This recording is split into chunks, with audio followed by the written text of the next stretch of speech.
Ici se joue l'un des conflits les plus menaçants pour la sécurité de l'Asie du Sud-Est après la Seconde Guerre mondiale. Nous sommes à Taïwan, une île qui a proclamé son indépendance mais dont la Chine revendique la souveraineté. Les relations avec Pékin se sont améliorées grâce au nouveau président. Aujourd'hui, Taipei souhaite un accord commercial avec l'Union européenne pour éviter une trop grande dépendance économique vis-à-vis de la Chine. Mais pas seulement. Taïwan entend jouer un rôle de médiateur dans le différend territorial entre la Chine et le Japon. Nous en avons parlé avec le président de Taïwan, Ma Ying-jeou. Bonjour et bienvenue. Taïwan est un partenaire commercial important de l'Europe. Un accord de libre-échange avec l'Union européenne est ton projet, mais les négociations n'ont pas commencé. Quelle est l'importance de cet accord pour Taïwan ? L'objectif, c'est que négocier avec l'Union européenne un accord de libre-échange ou un accord de coopération économique soit bénéfique aux deux parties, parce que notre commerce bilatéral a atteint l'an dernier 48 milliards de dollars.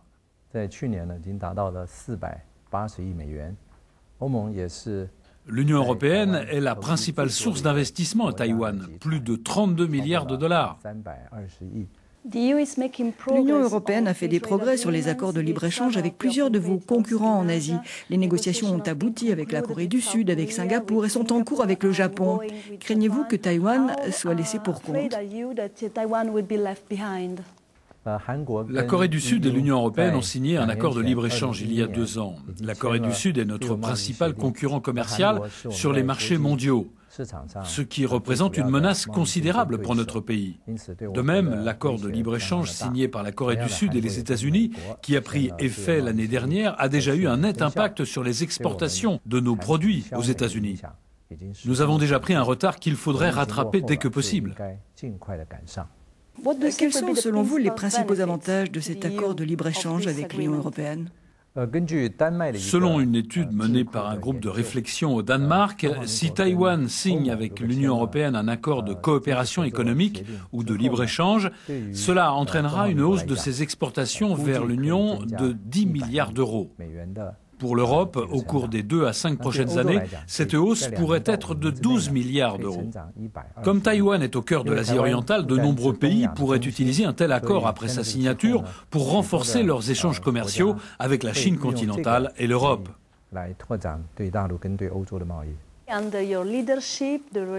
Vous, aux commandes, la relation économique entre la Chine et Taïwan devient plus forte.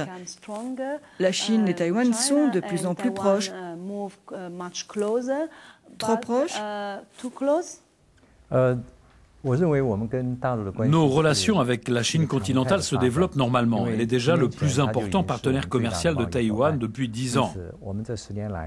Cette dernière décennie, nous avons voulu développer nos activités commerciales bilatérales en souhaitant tout de même que sa part dans notre activité totale n'augmente pas trop vite. Depuis que j'ai pris mes fonctions, le commerce avec la Chine a augmenté de 160 milliards de dollars par an, ce qui ne constitue pas un pourcentage si important de notre commerce total, car notre activité avec les autres pays a augmenté.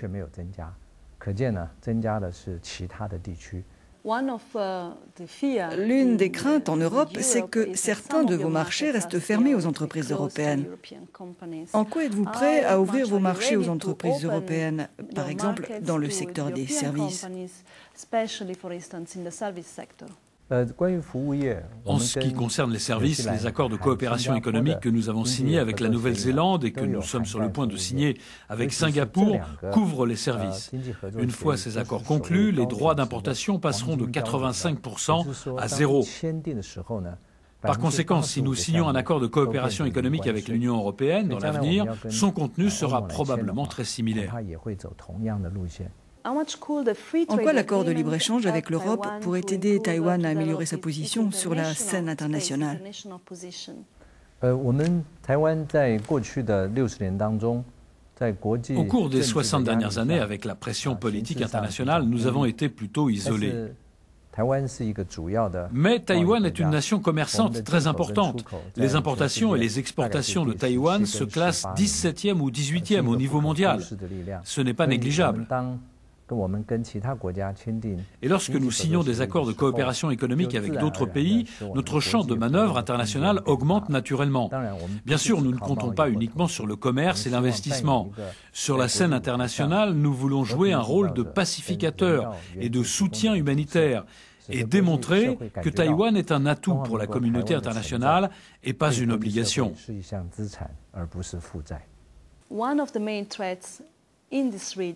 L'une des principales menaces dans cette région en ce moment, c'est le différend territorial sur les îles Diaoyutai. Ce sont des îles inhabitées, riches en pétrole et en gaz, et qui sont revendiquées par le Japon, la Chine et Taïwan. Vous avez encouragé l'initiative de paix en mer de Chine orientale. Mais après les tensions de cet été, croyez-vous toujours qu'il soit possible de partager ces ressources ?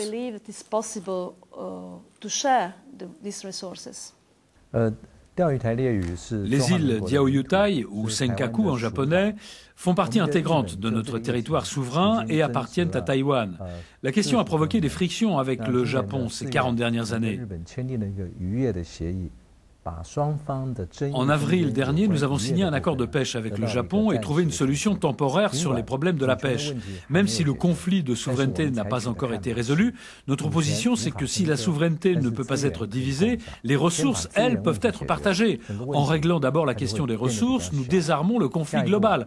Quand le moment sera venu, nous traiterons le conflit de souveraineté. En quoi vous êtes-vous inspiré de ce qui s'est passé en Europe ? Sur ce point, nous nous sommes toujours référencés à la façon dont les Européens ont traité la question du pétrole de la mer du Nord.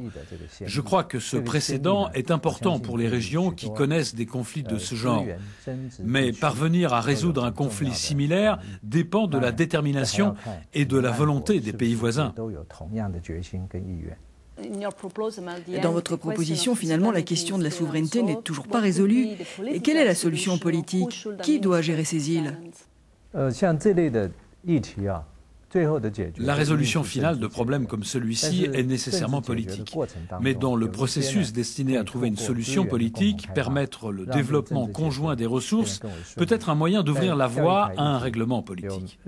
Les îles Diaoyutai impliquent le Japon, la Chine et Taïwan. Nous sommes à la recherche d'un règlement global de la question. Mais à court terme, et même dans l'attente d'un tel règlement, nous avons résolu la question des droits de pêche avec le Japon, ce qui augmente les chances de régler le différend régional. Et je crois que c'est bénéfique pour la paix globale dans la région. Thank you to President Ma, President of the Republic of China, Taiwan, for being on Euronews. 谢谢，谢谢。